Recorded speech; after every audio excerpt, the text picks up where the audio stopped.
Shalom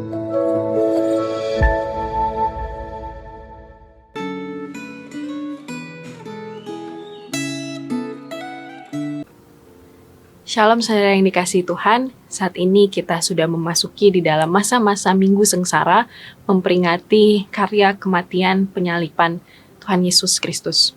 Saudara, mari saat ini saya mengajak kita untuk boleh membuka satu bagian firman Tuhan dari Yohanes pasal yang ke-19. Dari Injil Yohanes pasal yang ke-19, ayat yang ke-26 sampai ke-27. Jika Alkitab di depan saudara sudah terbuka, saya mengajak setiap kita untuk bersatu di dalam doa terlebih dahulu. Mari kita berdoa. Ya Tuhan, di tengah setiap momen peringatan kami akan kematian dan karya penebusan-Mu bagi kami, ingatkanlah kami selalu ya Tuhan bahwa Engkau mati demi kami, Engkau mati demi setiap diri kami yang sesungguhnya tidak layak untuk menerima keselamatan itu.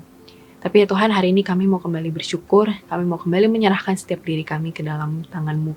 Kiranya ya Tuhan, di tengah setiap keterbatasan kami untuk memahami betapa besar kasih-Mu yang telah mengorbankan diri itu, Kau sekali lagi memampukan kami untuk boleh memahami firman-Mu. Terima kasih ya Tuhan, kami menyerahkan waktu perenungan kami ke dalam tangan-Mu. Dan demi Kristus kami berdoa dan bersyukur. Amin. Saudara, mari kita membaca bagian Alkitab yang sudah kita buka tadi dari Yohanes 19. Saya akan membacakan untuk kita semua Yohanes 19 ayat yang ke-26 sampai ke-27. Ketika Yesus melihat ibunya dan murid yang dikasihinya di sampingnya, berkatalah ia kepada ibunya, "Ibu, inilah anakmu." Kemudian katanya kepada murid-muridnya, "Inilah ibumu." Dan sejak saat itu, murid itu menerima dia di dalam rumahnya. Saudara-saudara, latar dari kisah ini adalah kisah skenario waktu itu yang ceritanya Tuhan Yesus sedang disalibkan, sedang dipersiapkan untuk naik ke kayu salib di Bukit Golgota. Saudara, waktu itu kita tahu bahwa Pilatus itu memegang peranan penting di dalam kisah penyaliban Kristus. Pilatus waktu itu diperhadapkan dengan tuntutan dari pemimpin agama Yahudi. Saudara, Pilatus waktu itu sebenarnya dia tahu bahwa para pemimpin agama Yahudi, imam kepala ahli Taurat ini, menuntut Tuhan Yesus atas sesuatu yang tidak benar. Tuntutan mereka atas Kristus itu mengada-ngada. Itu hanya sebuah tuntutan yang mereka buat dan mereka atur sedemikian rupa supaya Tuhan Yesus itu dijatuhi hukuman yang paling berat, yaitu hukuman salib. Dan alasan yang membuat para pemimpin agama Yahudi ini ingin Tuhan Yesus mati, itu mereka bilang karena apa? Karena Tuhan Yesus menyamakan dirinya dengan Allah. Tuhan Yesus menyamakan dirinya dengan Allah. Sehingga para pemimpin Yahudi waktu itu menganggap, wah Tuhan Yesus ini menista agama. Tuhan Yesus ini tidak menghormati Allah gitu ya. Jadi mereka menuntut Tuhan Yesus. Dan saudara, oleh karena itu, pemimpin agama Yahudi ini mendesak agar Pilatus yang waktu itu berhak untuk menjatuhkan hukuman, itu Pilatus sungguh menjatuhkan hukuman paling berat. Mereka mendorong dan memojokkan Pilatus sehingga Pilatus itu akhirnya, ya sudah, mari kita hukum mati Kristus ini. Tapi saudara, kita tahu bahwa ya memang Pilatus akhirnya cuci tangan. Dia akhirnya melepaskan kekuasaan dia, hak dia untuk memberikan hukuman, dan kemudian dia sodorkan waktu itu Barabas yang waktu itu sangat jahat, tapi tetap orang-orang pada waktu itu memilih Barabas, si pembunuh, daripada Kristus untuk dibebaskan. Dan kita tahu akhir ceritanya bagaimana. Saudara-saudara, saat itu Pilatus bahkan mengklarifikasi kepada Tuhan Yesus, benar nggak sih tuduhan ini? Benar nggak sih kamu itu menista agama, menista Allah? Tapi saudara, dengan jawaban Kristus pada waktu itu, Kristus bilang apa? Engkau sendiri yang mengatakannya. Pilatus menanyakan, sungguhkah engkau anak Allah? Kemudian Tuhan Yesus bilang apa? Engkau sendiri mengatakannya.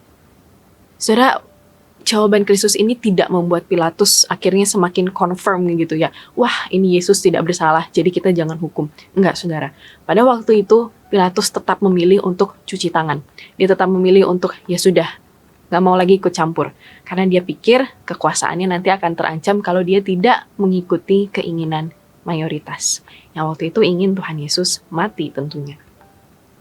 Saudara-saudara, saat itu ketika Tuhan Yesus mengatakan bahwa dia adalah raja, Saudara, bukan berarti bahwa Tuhan Yesus itu mau menghimpun sepasukan untuk membebaskan dirinya. Bukan berarti bahwa Tuhan Yesus itu mau membalas dendam terhadap apa yang penyiksaan-penyiksaan yang sudah dilakukan oleh tentara Romawi terhadap dia. Bukan, saudara. Tapi waktu Kristus mengaku bahwa dia adalah Raja, Tuhan Yesus itu sedang mengaku bahwa kerajaan Tuhan Yesus adalah kerajaan damai. Kerajaan di bumi dan di surga. Bukan kerajaan dunia yang isinya hanya perang-perang, haus kekuasaan, dan lain sebagainya. Saudara-saudara, akan tetapi konsep kerajaan seperti ini ternyata tidak dipahami, bahkan gagal dipahami oleh mayoritas pemimpin Yahudi pada waktu itu. Sehingga mereka tetap menuntut Kristus untuk disalibkan. Saudara, ini adalah latar besar dari perikop yang kita akan baca keseluruhan nanti ketika saudara membaca keseluruhan perikop ini.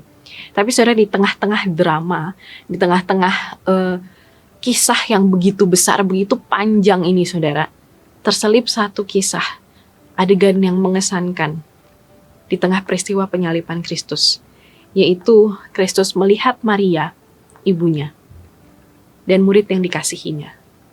Yang waktu itu kemungkinan besar memang adalah Yohanes. Dan kemudian Kristus berkata apa? Ibu, inilah anakmu. Anak, inilah ibumu. Saudara-saudara, Tuhan Yesus menganggap murid yang dikasihinya itu harus menggantikan posisi Tuhan Yesus sebagai anak. Karena Tuhan Yesus tahu bahwa Maria itu, ibunya itu pasti sangat berduka karena kematian anaknya di kayu salib. Maria dengan segala kemanusiaannya itu pasti sedih, pasti kecewa, marah dan sebagainya. Karena itu dia ingin Yohanes mengisi kesedihan Maria itu dengan kehadiran Yohanes di sisi Maria. Dengan demikian, Maria memperoleh pengganti ketika Yesus tidak lagi bersama-sama dengannya. Dan Yohanes juga memperoleh pengganti, yaitu seorang ibu. Tuhan Yesus tidak memikirkan keadaannya yang sangat menderita, tapi dia justru memikirkan keadaan orang-orang yang dekat dengan dirinya. Di tengah penderitaannya pun Tuhan Yesus itu mau memperhatikan orang-orang yang dia kasihi. Dan saudara, kisah ini mengingatkan kita bahwa Tuhan Yesus itu bisa juga melakukan hal yang sama terhadap kita. Di tengah segala kemahakuasaan Tuhan, Tuhan itu mau mendengarkan kita, anak-anak yang dikasihinya. Sekalipun kita punya banyak kekurangan, kita punya banyak kelemahan, kita nggak sempurna, bahkan kita sangat-sangat besar kecenderungan kita untuk menyakiti hati Tuhan. Tapi Tuhan Yesus di tengah segala ketuhanannya, dia mau mendengarkan kita.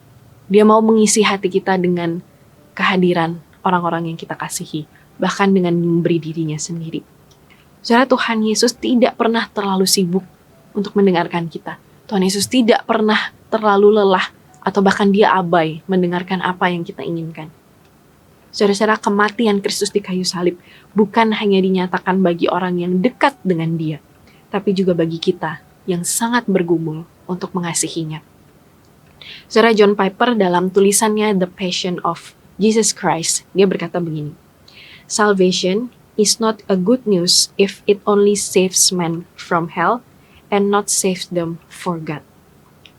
Keselamatan itu bukan sebuah kabar baik jika hanya menyelamatkan manusia dari neraka, tapi tidak membawa mereka kepada Allah.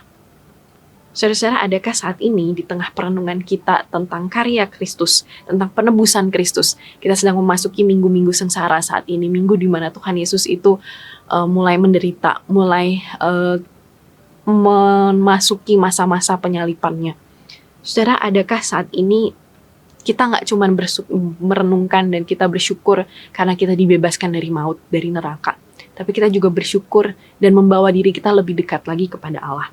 Kita nggak cuma diselamatkan dari maut, saudara-saudara, seperti kata John Piper. Keselamatan itu bukan kabar baik kalau hanya membebaskan kita dari maut. Tapi keselamatan itu adalah sebuah kabar baik ketika bukan hanya kita dibebaskan dari maut, tapi kita juga dibawa untuk lebih dekat kepada Allah.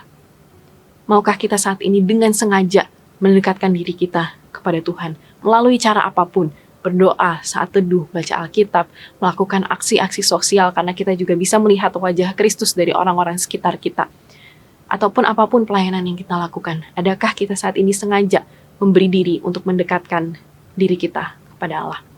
Mari kita berdoa. Tuhan, saat ini kami kembali bersyukur Tuhan untuk karya penebusan-Mu di dalam hidup kami.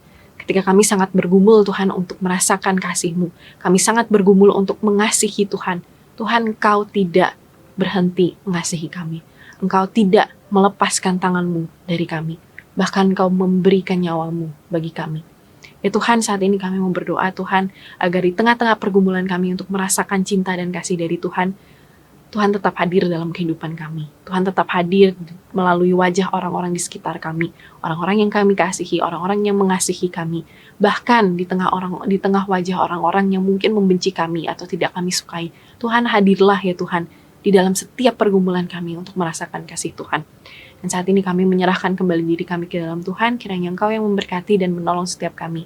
Kiranya di minggu-minggu sengsara ini kami boleh sungguh mendekatkan diri kami kepada Tuhan, Allah Sang Penembus kami. Terima kasih Tuhan, demi Kristus kami berdoa dan mengucap syukur. Amin.